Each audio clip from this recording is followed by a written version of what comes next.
सबसे पहले मैं भारत को भारतीयता की मान्यता के आधार पर फिर से खड़ा करना चाहता हूं, उस काम में लगा हूं। दूसरा पित्त का हिस्सा बहुत क्लियर है, एकदम स्ट्रेट फॉरवर्ड है कि घी ज्यादा खाएंगे पित्त आपका हमेशा सम रहेगा। और ज्यादा घी खाने का जो समय है वो बारिश के दिनों में और ये जो गर्मी के दिन होते हैं ना, उस समय घी ज्यादा खाइए ताकि पित्त को कंट्रोल करके रखे। और वात के लिए मैं पहले ही बता चुका हूं, शुद्ध पित्त। अभी ये जितनी बात है आप सोचो कितनी सरल है, बस हमें अपनी जीवन शैली में थोड़ा बदलाव करना है। जीवन शैली में बदलाव से पहले मन में संकल्प लेना है कि जी हम तो ऐसे ही चलेंगे, दुनिया जिधर जाए जाए हमें उससे मतलब नहीं, हम तो ऐसे चलेंगे। तो ये तीन चीजें अगर आपने देख ली तो बहुत अच्छा है। अब थोड़ा आगे चलें, अब और दूसरी चीजों पे मैं चलता हूं कि और कौन कौन सी चीजें हैं जो आपके आसपास हैं और आपके वात पित्त कफ तीनों को सम पे लाने में मदद कर सकती है। ये तीनों समभाग में रहें तो अच्छा होता है। और कौन कौन सी चीजें हैं? तो बागवती जी कहते हैं रसोई के बाहर जाने की जरूरत ही नहीं, सब वहीं है। भागवत जी ने एक सूत्र लिखा है, दुनिया का सबसे बड़ा औषधि केंद्र हमारा रसोई घर है। सबसे बड़ा औषधि केंद्र रसोई घर है। अब दुर्भाग्य से हम रसोई में जिनको मसाला कहते हैं ना, मसाला, वहां मसाला कुछ नहीं है, सब औषधि है। मसाले का और औषधि का अंतर मालूम है? ये मसाला तो शब्द ही भारत का नहीं है, पहले तो ये बता दूंगा। ये अरबिक शब्द है, फारसी से अरबी में आया, अरबी से हमारे घुस गया, हिंदी में और जगह जगह घुस गया। ये विदेशी आए तो ये शब्द भी आया। हिंदुस्तान में 17वीं 18वीं शताब्दी का साहित्य जब मैं पढ़ता हूं तो जब तक मुगलों का राज्य रहा तब तक मसाले शब्द का बहुत उपयोग है। मुगलों के राज्य के पहले एक भी जगह किसी भी शास्त्र में मसाला नहीं है। चरक संहिता पढ़ी मैंने, कहीं भी मसाला नहीं है उसमें। सुश्रुत में कहीं मसाला नहीं है, बागवट की कहीं मसाला नहीं है। पुराने जितने लेखक हुए हैं ना 10वीं शताब्दी के पहले के, कहीं भी किसी ने मसाले शब्द का इस्तेमाल ही नहीं किया। हर जगह है तो औषधि है, औषधि औषधि, जीरा औषधि, धनिया औषधि, ये औषधि के रूप में है। तो इनकी जो प्रॉपर्टीज हैं रसोई घर की औषधियों की, ये सब आपके चिकित्सा के लिए है।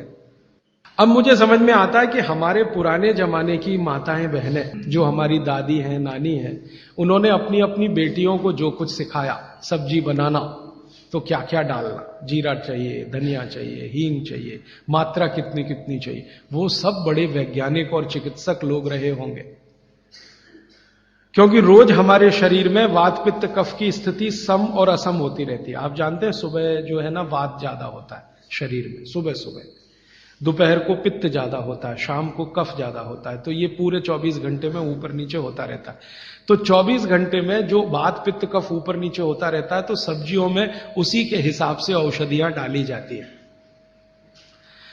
जैसे दोपहर की सब्जी बने, दोपहर की, तो मेरी दादी को मैंने देखा था कि दोपहर की सब्जी बनाएगी तो अजवाइन जरूर डालेगी उसमें, और वही सब्जी रात को बनाती थी तो अजवाइन नहीं डालती थी। तो एक दिन मैंने दादी से पूछा कि यही सब्जी दोपहर को मैंने खाई तो इसमें अजवाइन थी, शाम को खाई तो नहीं, क्यों? तो उसने उत्तर तो नहीं दिया। तो उसने कहा मेरी मां ने ऐसा सिखाया। बस बात खत्म हो गई। अब उस समय मैं भी मान लिया कि ठीक है, उसकी मां ने सिखाया। अब जब मैंने काम शुरू किया ये चिकित्सा पर, तब मेरे समझ में आया कि अजवाइन जो है पित्तनाशक है। घी के बाद, देशी गाय के घी के बाद जो सबसे ज्यादा पित्तनाशक दूसरी कोई चीज है तो वो अजवाइन है। और दोपहर को पित्त भड़कता है, आप जानते हैं, और वो स्वाभाविक है क्योंकि खाना खाने के लिए पित्त भड़कना ही चाहिए।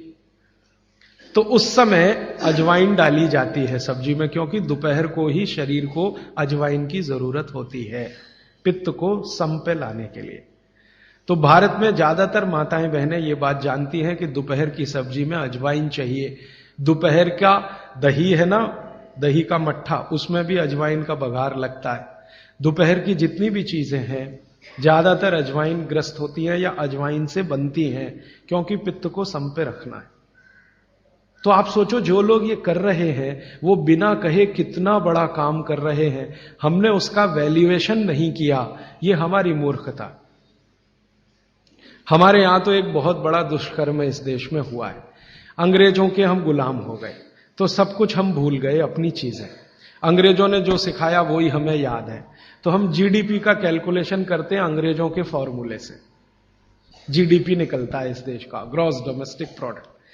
तो मैंने बहुत बार इस देश के अर्थशास्त्रियों से पूछा कि जीडीपी में आप विचित्र विचित्र कैलकुलेशन करते हैं। जैसे भारत की पुलिस है, उस पर जो खर्चा हो रहा है वो जीडीपी का हिस्सा है। अगर चोरियां बढ़ी, डकैतियां बढ़ी, तो पुलिस का खर्च बढ़ेगा तो जीडीपी बढ़ेगा। और प्रधानमंत्री छाती ठोक के कहेगा मेरे जमाने में जीडीपी 10% से ऊपर बढ़ गया।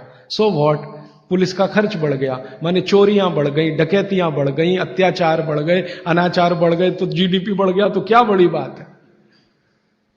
तो हमारे जो जीडीपी के कैलकुलेशन है बड़े विचित्र हैं। इसमें चोरी हो, डकैती हो, लूट मारी हो तो जीडीपी बढ़ेगा, लेकिन माताएं बहनें घर में जो करती रहती हैं वो जीडीपी में है ही नहीं, कैलकुलेशन ही नहीं है उसका।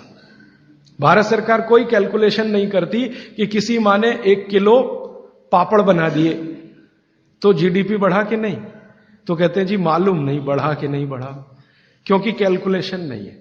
किसी माँ ने दाल की बड़ी बना दी 5 किलो दाल की, तो जीडीपी बढ़ा कि नहीं बढ़ा। आपका मन क्या कहता है, बुद्धि क्या कहती है, बढ़ा कि नहीं बढ़ा। किसी ने बड़ी बना दी, किसी ने पापड़ बना दिए, किसी ने कुछ बना दिया, किसी ने गोंद के लड्डू बना दिए, किसी ने मावे का कुछ बना दिया, तो जीडीपी तो बढ़ ही रहा है, लेकिन हम कैलकुलेट नहीं कर रहे हैं उसको, क्योंकि अंग्रेजों के यहां महिलाओं का किया हुआ काम महत्व का नहीं माना जाता। अंग्रेजों के यहां ये जो अंग्रेज जात है ना दुनिया में, ये महिलाओं के किए हुए काम को काम ही नहीं मानती। आपको मालूम है 2000 साल यूरोप में महिलाओं को पुरुषों से हमेशा कम वेतन मिलता रहा, और आज भी है ये कई देशों में। वो मानते ही नहीं कि इनका कोई काम है। क्यों? वो महिलाओं में आत्मा नहीं मानते। हां, यूरोप का सबसे बड़ा दार्शनिक है प्लेटो, वो कहता है कि स्त्रियों में आत्मा ही नहीं होती, आत्मा सिर्फ पुरुषों में होती है। तो स्त्री जो करे वो बेकार है, पुरुष जो करे वही अच्छा है। तो उनके यहां से ये कैलकुलेशन हमारे यहां आ गया कि स्त्री कुछ भी करे तो काम ही का नहीं। तो अंग्रेजों का 200-250 साल जो राज चल गया, उसमें हम सब के दिमाग खत्म हो गए, सोचना विचारना बंद हो गया, तो हमने भी वही मान लिया। मैं अब इसको बदलना चाहता हूं, और मैं ये समझना चाहता हूं और समझाना चाहता हूं कि स्त्रियां जो कर रही हैं वो किसी डॉक्टर से कम नहीं है। बस अंतर इतना है कि डॉक्टर को आप फीस देकर उससे एडवाइस ले रहे हैं, हमारी दादी नानी फोकट में वही एडवाइस दे रही है, धनिया खाओ, जीरा खाओ और ये अजवाइन खाओ, आपके पेट की गैस खत्म हो जाएगी। और ये 3500 साल से वैसे का वैसा ही है, अजवाइन खाओ तो गैस खत्म होती ही है। कभी भी आप करके देख लो। आप में से किसी को भी बहुत गैस बनती हो, पेट में एसिडिटी की तकलीफ हो, आज से शुरू कर दो। आप खाना खाया तो उसमें ध्यान रखो अजवाइन ज्यादा रहे, दाल में, सब्जी में, वगैरह वगैरह। और अगर नहीं कर पा रहे हैं तो खाना खत्म करते ही थोड़ी अजवाइन खा लो। अजवाइन ज्यादा तकलीफ ना कर दे, उसका बैलेंस है काले नमक के साथ, तो थोड़ा अजवाइन और काला नमक मिला के हर खाने के बाद खा के देख लो। 3 दिन में ना आपकी गैस बंद हो तो आप जो कहो मैं हारने को तैयार। ये गारंटी मैं नहीं दे रहा हूं, ये गारंटी अजवाइन दे रही है, मेरी गारंटी नहीं है, अजवाइन की गारंटी है। तो वो कहते हैं बागवट जी कि पित्त को सम रखने के लिए हमारे रसोई में घी के बाद जो दूसरी चीज है वो है अजवाइन।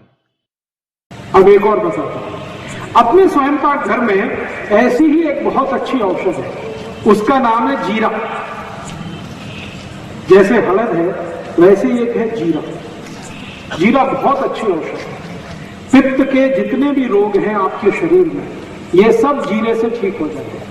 पित्त के रोग आप सब समझते हैं, पेट में गैस बनना, पेट में जलन होना, खट्टी खट्टी डकार आना, भोजन का पचन नहीं होना, इंडाइजेशन होना, वॉमिटिंग होना, बार बार उल्टी होना, वॉमिटिंग सेंसेशन होना, नौसिया होना, ये सब पित्त के रोग। इन पित्त के रोगों की सबसे अच्छी औषध है, उसका नाम है जीरा। जीरे को ले लीजिए आधा चम्मच और आधा कप पानी ले लीजिए, उसमें मिला दीजिए, पानी को खूब गर्म कर लीजिए, पानी को फिर ठंडा कर लीजिए, ठंडा करके इस पानी को चाय की तरह से पी लीजिए और जो जीरा उसमें है उसको चबा के खा लीजिए। तो नियमित रूप से अगर सुबह सुबह आपने लेना शुरू किया तो ये जीरा पित्त के सभी रोगों को आपके शरीर से बिल्कुल दूर कर देगा। गैस बनना बंद हो जाएगी, खट्टी डकारें आना बंद हो जाएंगी, भोजन की जो अपच है वो ठीक हो जाएगी, वॉमिटिंग सेंसेशन बिल्कुल ठीक हो जाएगा, इंडाइजेशन बिल्कुल ठीक हो जाएगा। ये सब बीमारी पित्त से संबंधित जितनी भी हैं, जिनको भी कहते हैं ना पित्त बिगड़ गया है, पित्त बिगड़ गया, उन सबको बोलिए जीरा खाएं। एसिडिटी वही पित्त बिगड़ा, एसिडिटी भी पित्त की ही खराबी है। तो जीरा बहुत अच्छी औषध है। दोस्तों सबसे पहले तो चैनल सब्सक्राइब करें, फिर लाइक, कमेंट और शेयर करें, और हाँ, हमारा एंड्रॉयड ऐप डाउनलोड करना ना भूलें।